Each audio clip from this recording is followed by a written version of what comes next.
Coming up on Nebraska Stories, Gallery Getaways. Enjoy a visit to the Sheldon Museum of Art. Explore the reign of late night's former king. And a tour of the Flatwater Folk Art Museum.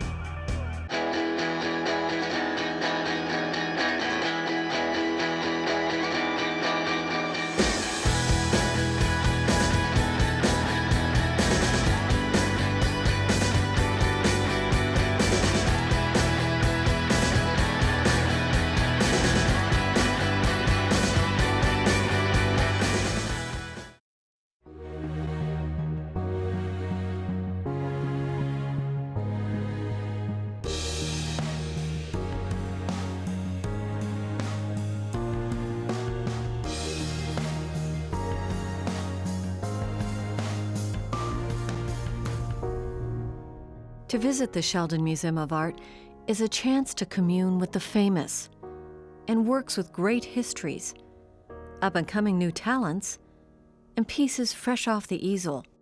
This painting by Jean Quick-to-See Smith is the most recent painting acquisition for the museum, and so the paint on it is pretty fresh. The acquisition reflects a shifting priority to increase the number of works by talented emerging artists, as well as those artists traditionally underrepresented in most every museum in the world. It is also part of the museum's mission to showcase the great diversity of American artists, women artists, artists of color, and Native American artists like Jean Quick-to-See Smith. Curator Brandon Rood helped select pieces like this one for a year-long exhibition of paintings that will rotate in from the museum's widely respected permanent collection, a collection carefully acquired through the last 125 years by the Sheldon Art Association. We are very fortunate to have examples by some of the premier artists in American art history. Eastman Johnson, John Singer Sargent, Thomas Eakins, Marsden Hartley, Joseph Stella. But in addition to that, it's an active collection. We're always looking for new ways to expand the collection, new ways to redefine what it means to be an American artist or what American art means. One of the Sheldon's newest and proudest acquisitions is a work by another well-known artist who had been overlooked by many for years. It's undoubtedly the most significant painting acquisition that Sheldon has made over the last several years. Lee Krasner was a major abstract expressionist, and she was very much influenced by nature in her paintings. And so when you look at the canvas, you're not looking at a literal representation of nature, of course, but she was trying to evoke the energy of nature. Lee Krasner was one of the most important artists to emerge in post-war America. She was really interested in all of these influences that were coming to the fore at the time, in particular psychoanalysis.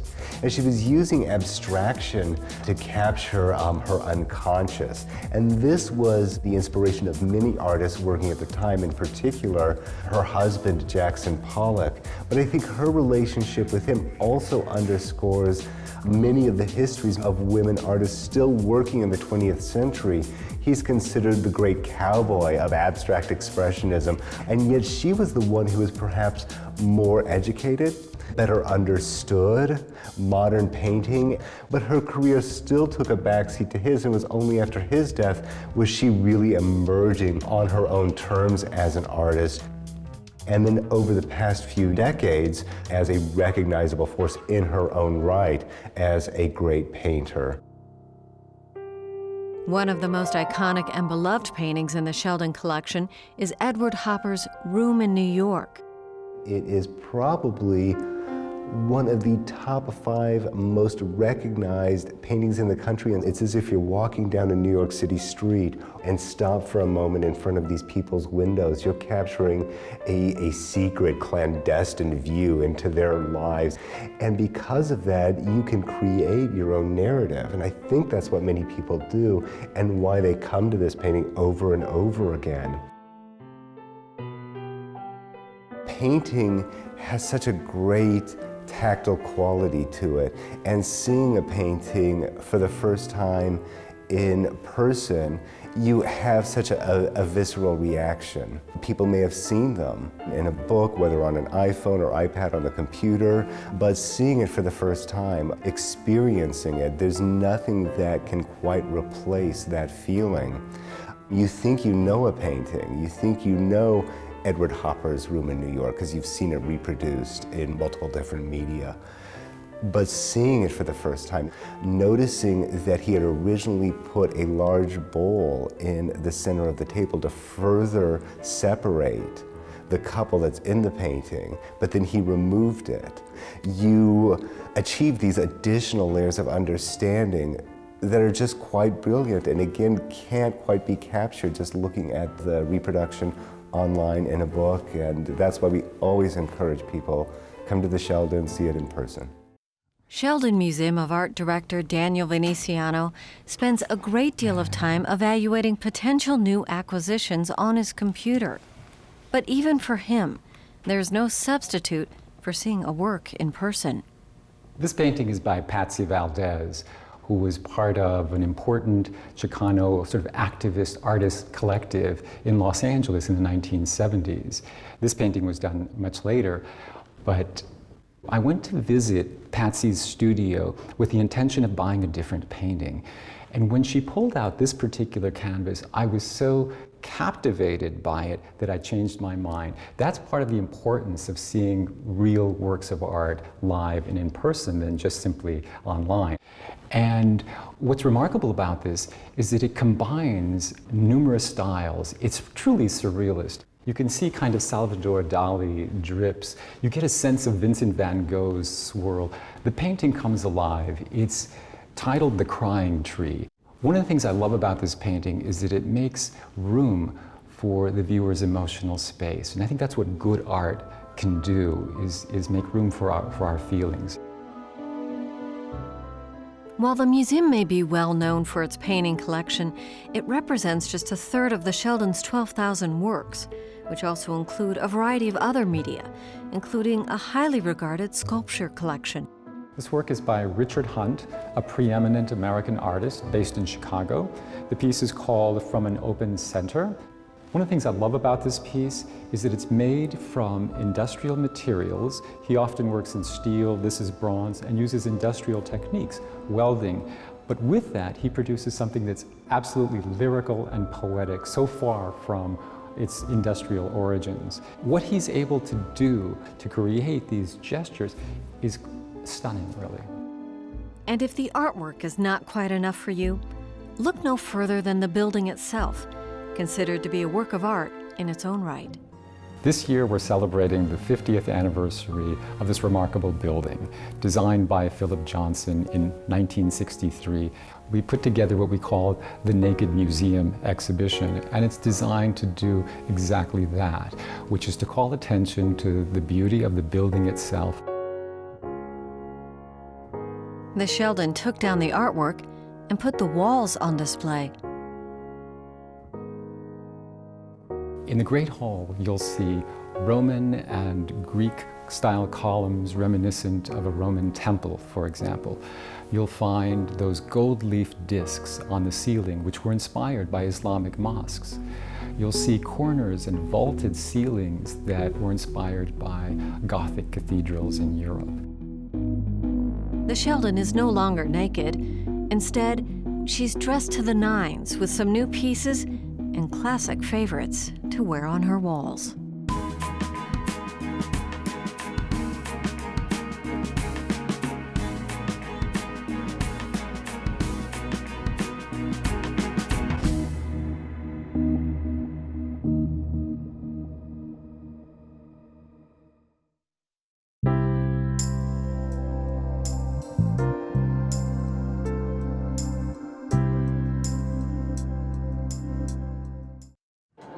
Turn left on South 13th Street. My house, the old house, should not be far down here. Here, the next block, is that? Ah, yeah, there it is. Big old white house over there, the big white frame house. God, I love that house.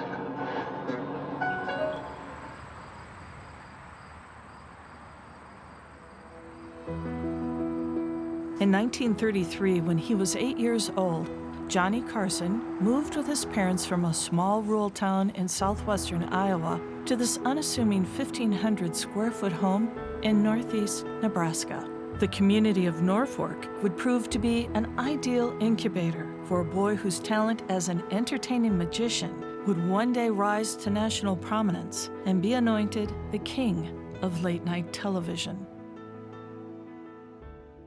And it's here in Norfolk where Johnny Carson's life story is on permanent exhibit. It all happened by chance when the director of the Elkhorn Valley Museum reached out to the famous comedian a few years after he retired as host of The Tonight Show.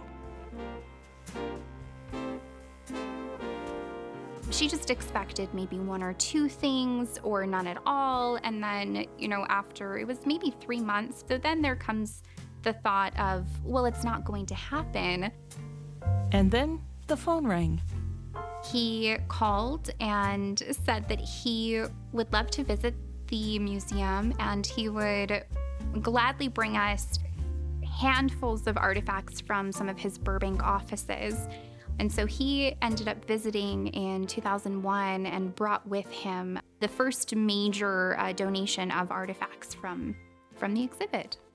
Friends at Kung Fu U will teach you how to make every part of your body a deadly weapon. Every part? That's right. We'll teach you how to terrorize an entire community with your feet. And I don't mean by not changing your socks. I decided to trace my family tree. That's interesting. Did you go to a genealogist? No, I don't like putting my feet up in them stirrups. What would I go to? Wow! They're cold. It's dehumanizing. Hunters are self-reliant. Believe me, when you're walking through a forest, you have to look out for number 1 and number 2.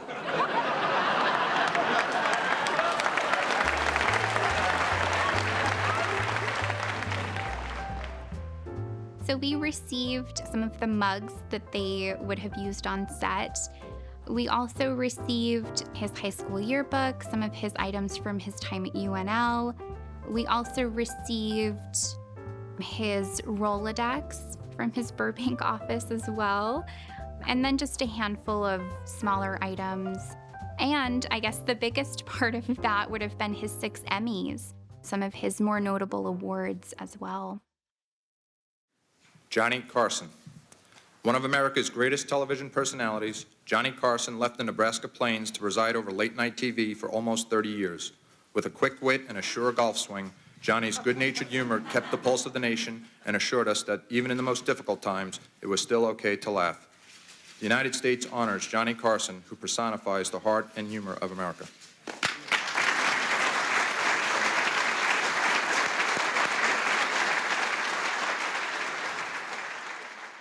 Later the same year, the Johnny Carson Gallery opened, and just recently, it underwent a major renovation that has a slightly modified focus. The past exhibit focused solely on his career and left out a lot of information about his general personality, his relationships, other people who were important to him. So this one really, really highlights Johnny as a person and focuses on some areas of his life that while he was living, he was very private about. That's my mother and father. Right, please stand up and take a little bow. For a man who appeared affable on national television, he had a distant relationship with his own mother, though it's said that she too had a great sense of humor. But even at the zenith of his career, Ruth Carson was sparing of affection and approval toward her son. After her death in 1985, a box containing a lifetime collection of clippings about her famous son was found in her closet, which came as a surprise to Johnny.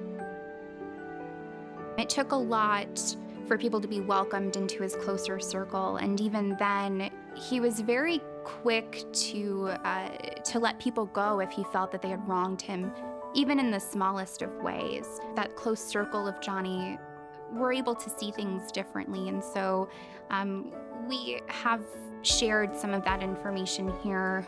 Among the people Johnny considered special was his favorite teacher, Faye Gordon, who he gifted a Rolex watch. I know that he returned every once in a while to visit old friends or family members or Faye Gordon. Hi, everybody. Faye Gordon was actually one of Johnny's high school teachers for penmanship. We actually see a small clip of her reteaching Johnny and a couple of his classmates in his 1982 special, I believe it was, Johnny Goes Home. We do ovals for roundness of letters and for the connecting stroke out of that. My ovals are better. All right. We have a handful of other items that we do keep in a preservation area. Maybe the most interesting would be his personal makeup kit. It was kept exactly as Johnny left it, and so it's sort of a way for us to look into, one, like how his mind worked and how he organized things that he found or felt were important or essentials to have backstage. I mean, it even still has one of his deodorant sticks in a drawer. And so it's just a way, I think, to feel a little bit more connected with him as a person. Johnny was raised with two siblings, an older sister, Catherine, and a younger brother, Richard. And Johnny wasn't the only Carson family member with a successful television career. For more than 35 years, Dick Carson directed national shows like Merv Griffin and The Wheel of Fortune. But during the 1960s, Dick Carson was the television director for The Tonight Show with Johnny Carson. The brothers were close throughout Johnny's lifetime. But it's another Carson relative who now checks in on the Elkhorn Valley Museum to lend a helping hand whenever he can. We have had a couple of visits with Johnny's nephew, Jeff Sotzing. He's been our liaison between the Johnny Carson Foundation, and he is head of Carson Entertainment. He checks in on us every couple of months just to make sure that we're doing okay and what he can do to help. Though he rose to great fame and held court with millions of Americans on late-night television, Norfolk is what grounded Johnny. The memories of being a regular kid, kicking around town, and dreaming of things to come. Down the road here, a few miles, is the town of Norfolk, Nebraska, where I grew up. The Indians, the Sioux, the Ogallala, and the Pawnee who roamed this Great Plains state years ago called Nebraska Flatwater. Most of us know it as the Cornhusker State. I simply call it home.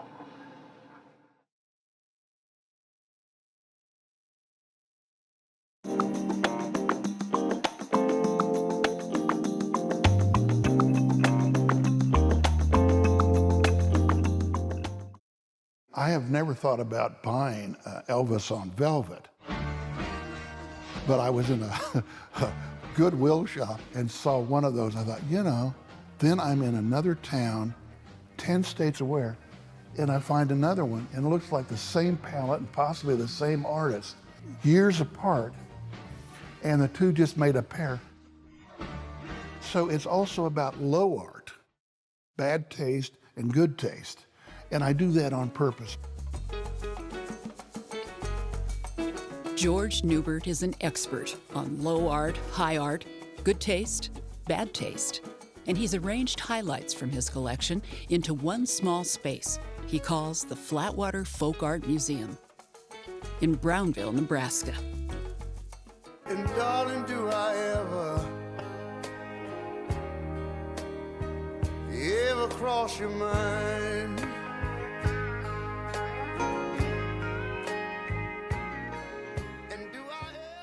Newbert spent most of his career directing fine art museums. The Sheldon Art Gallery in Lincoln, the San Antonio Museum of Art. Serious art. This is different, but that doesn't necessarily mean it's inferior. Great art is the final analysis of the quality of the work, and that can come from someone who's untrained or trained. And so absolutely folk art is considered, and much of it, to be great art. Because some way it's closer to society sometimes than the art we produce today in studios. It all began with an obsession. George and his wife Eva had amassed a collection of folk art that needed a home. George had a studio in Brownville and heard a rumor about an abandoned church not far from town. It had to be moved 12 miles, but it was free. Well, you know, you've heard that cliche, something free. It's never free. It was built in 1894, and not much had happened or been done since that time. So it was a lot of effort. Originally, they talked about maybe $100,000 to restore it. Well, when we opened up a year and a half ago and I counted my bills, it was closer to $250,000.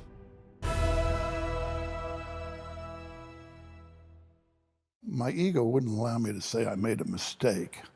I didn't realize how much effort it would take. Newbert's vision for his museum fit right in with the look of this historic town.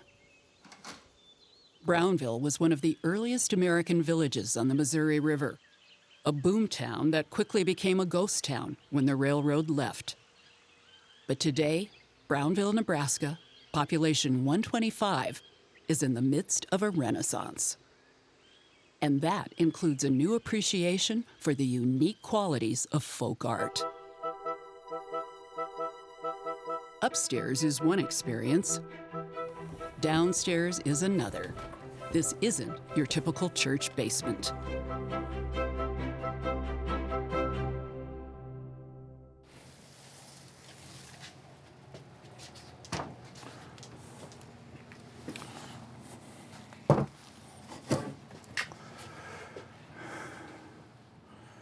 This is Eric.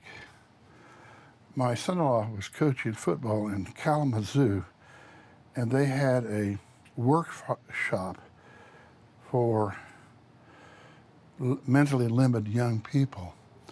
And Eric was an artist that did this thing, and this guy is incredible. And obviously this is a gym class he probably participated in. I would imagine any MFA artist in a program would be able to do a work of this quality. I mean, the great, beautiful windmill weights we have on display, which are part of the prairie and Midwest tradition. Instead of having just a steel glob of cast iron that would be a counterweight to turn that fan into the wind, they started casting animals, horses, bulls. So these were made to function, but at the same time, they brought an aesthetic to their job, and now they've become very collectible.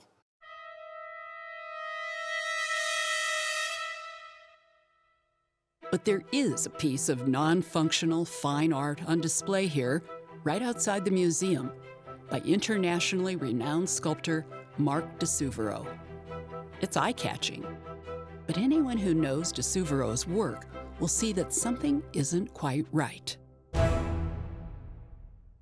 His work is usually painted international orange, which is a red orange, the color of the Golden Gate, which is where he was raised in the Bay Area.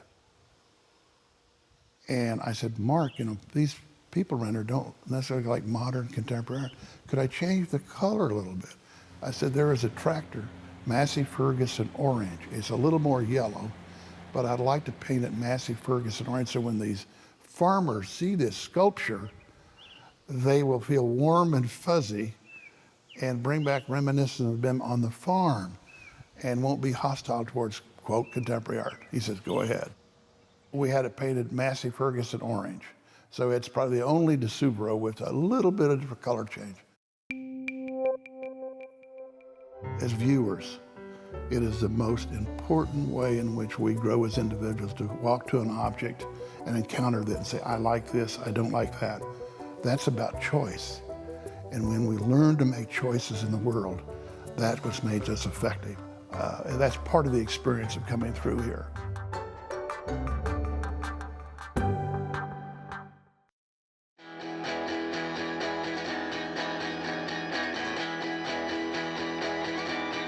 Watch more Nebraska Stories on our website, Facebook, and YouTube. Nebraska Stories is funded in part by the Margaret and Martha Thomas Foundation and the Bill Harris and Mary Sue Hormel Harris Fund for the presentation of cultural programming.